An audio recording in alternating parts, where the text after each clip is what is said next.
jam. Halo semuanya, kami dari kelompok 2 Sejarah Miras akan membawakan video mengenai filsafat sedulur sikap. Sebelum itu, perkenalkan nama saya Cantika Almadani dan rekan saya. Nama saya Lagi Akhlak. Nama saya Nama saya Sylviani. Nama saya Abdul Subhanafi. Selamat menyaksikan. Nah, kita masuk ke materi filsafat sedulur sikap. Yang pertama itu ada pengertian sedulur sikap.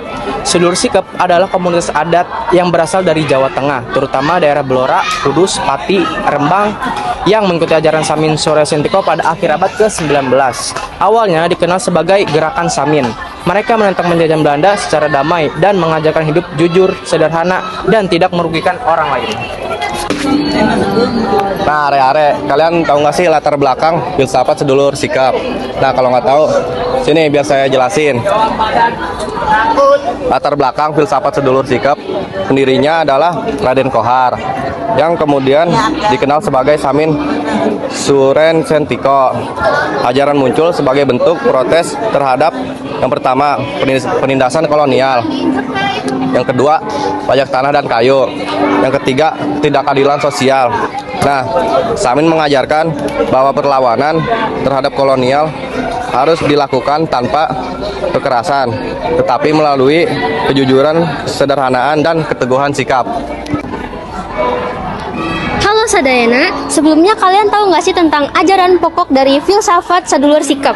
Nah, di sini saya akan menjelaskan yang pertama yaitu ada urip kudu benar, yang artinya hidup harus benar atau lurus, menekankan kejujuran dalam perkataan dan perbuatan, tidak mencuri, tidak menipu, dan tidak berbohong. Selanjutnya yang kedua yaitu ada ojo gawe susah wong lia, tidak merugikan orang lain, hidup berdampingan dengan damai, penuh toleransi, dan menghindari membuat orang lain susah. Yang ketiga yaitu ada anti kekerasan, menolak pertengkaran, kemarahan berlebihan, menyakiti orang lain, dan segala bentuk kekerasan. Yang keempat yaitu ada straung lan guyup, yang artinya kerukunan dan gotong royong, menjaga kebersamaan, membantu sesama, dan menyelesaikan masalah melalui musyawarah. Yang kelima yaitu ada membuang sifat ala, yang artinya membuang sifat buruk, meninggalkan sifat serakah, iri, dendam, benci, dan angkar murka sebagai jalan menuju hidup yang baik. Yang keenam yaitu ada nrimo sabar lan prasaja, hidup apa adanya, sederhana, tidak berlebihan, serta menerima dengan lapang dada. Yang ketujuh yaitu ada alam sebagai sedulur, hubungan harmonis dengan alam, menjaga tanah, air, hutan, dan tidak merusak alam karena dianggap sebagai saudara. Selanjutnya yang terakhir yaitu ada pendidikan moral di atas ritual ajaran, lebih menekankan perilaku sehari-hari dibandingkan upacara keagamaan, diturunkan lewat teladan dan ajaran lisan. Nah, selanjutnya itu ada prinsip dan kebudayaan sedulur sikap. Yang pertama itu ada hidup sederhana. Contohnya tidak memakai harta untuk pamer, rumah, pakaian, dan gaya hidup dibuat apa adanya. Selanjutnya ada egalitar atau semua orang itu sama. Jadi tidak ada tingkatan sosial, semua orang dipandang sebagai saudara atau sedulur. Yang ketiga ada anti korupsi.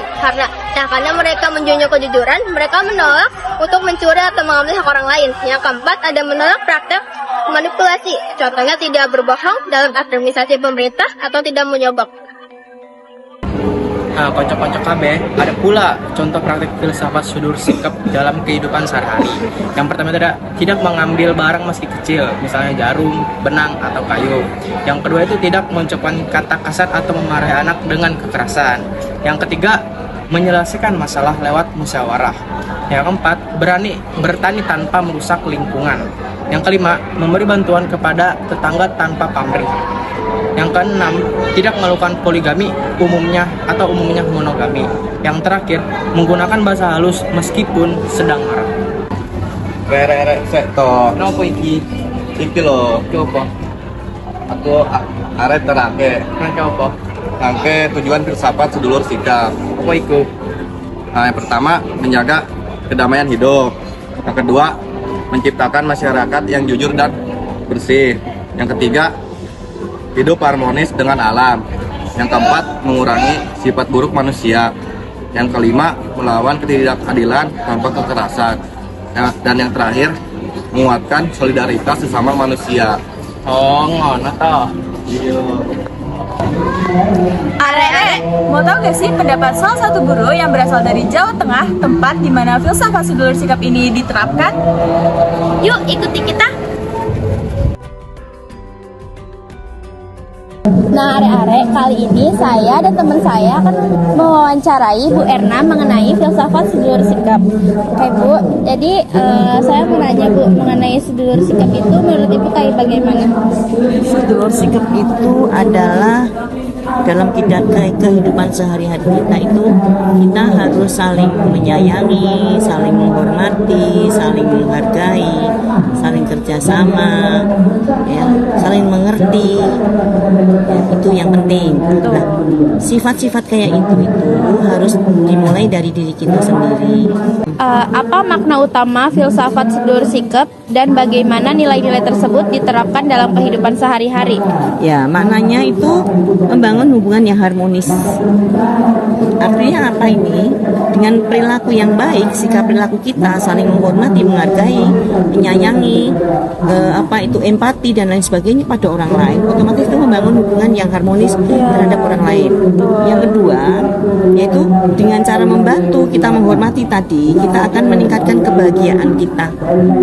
Pertanyaan selanjutnya, menurut Ibu bagaimana peran tradisi, kepercayaan, dan ajaran leluhur dalam kehidupan spiritual serta hubungan sedulur sikap dengan pemerintah dan masyarakat luar?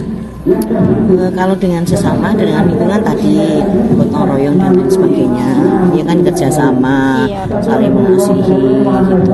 Kalau kepada siapa lagi tadi? Kepada dengan pemerintah dan masyarakat luar. Ya, masyarakat luar jelas tadi kan kita saling menghargai, saling membantu, saling empati tadi. Terus kalau kepada pemerintah ya pengaruhnya besar sekali. Kalau gotong royong, kebersamaan, saling menghargai, saling menghormati itu akan mewujudkan masyarakat kita yang sejahtera, aman, damai, tidak ada konfliknya tapi bisa diminimalkan. Iya betul. Itu adalah tantangan apa yang dihadapi sedulur sikap di era modern dan bagaimana mereka menjaga berlanjutan ajaran leluhur. Kan kayak tantangan apa? Jadi kayak kan sedulur sikap ini kan filsafat ya Bu, kayak gotong royong dan lain-lain. Tapi di era sekarang yang globalisasi ini banyak anak nih yang mulai meninggalkan hal tersebut. Terus bagaimana sih kayak peran kita untuk melanjutkan ajaran leluhur ini gitu? Kan orang sekarang itu yang akan muncul kalau kita meninggalkan filsafat itu akan menimbulkan ego. Tahu ego? Tahu. Ya, yang dipikirkan dirinya sendiri, nggak mau memikirkan kepentingan orang lain. Padahal kita tadi diajarkan dalam studi harus apa? Empati. Ya kan? Iya benar, saling menghargai. Kita mengerti, harus mengerti perasaan orang lain. Terus yang kedua, akhirnya menimbulkan perbedaan pendapat, dan kalau perbedaan pendapat itu terlalu banyak. Benar. Dan sering itu menimbulkan apa? Konflik. Ya, konflik itu banyak, bentuk konflik. Ya, lingkungan yang tidak mendukung, ya sekarang itu dengan nggak mendukung semuanya bersifat ideal, egois, akhirnya ya masa bodoh. Filsafatnya lama-lama kayak udah hilang, bodoh lah gitu. Ya, kita dihadapkan pada HP, kita selalu megang HP itu. Kalian misalkan atau Bu Ena misalkan atau orang lain misalkan, coba dengan HP itu menimbulkan sifat seperti ini nggak? Tantangan nggak bagi untuk merampas filsafat sikap itu? Karena kita jadi egois, masa bodoh. Coba guru ngajar main ya kan, dipanggil nggak perhatikan. Itu contohnya seperti itu. Terus bagaimana sih cara kita mengatasi hal tersebut Bu, biar kayak tetap buat pribadi kita? Iya. Ya kita belajar banyak hal. Jadi ya dalam mungkin kita sekolah pendidikan formal kan diajarin ya. Terus kita beragama, ya kita melakukan ibadah dengan baik. Itu kan misalnya kita suka ibadah di masjid dan lain sebagainya, itu kan ada pengajian atau rohani. Itu kita bergaul sama orang-orang yang masih sikap positif seperti ini. Jadi kita menjauhi lingkungan yang negatif ya Bu. Betul. Bergaul sama orang-orang yang sikapnya masih yang baik. Kita menjauhi hal-hal yang negatif. Sudah ya Bu? Oke, cukup. Dah, kasih ya Ibu. Nah, jadi teman-teman, kesimpulannya itu sebenarnya filsafat sedulur sikap ini harusnya kita tanamkan ya Bu dalam diri kita sendiri.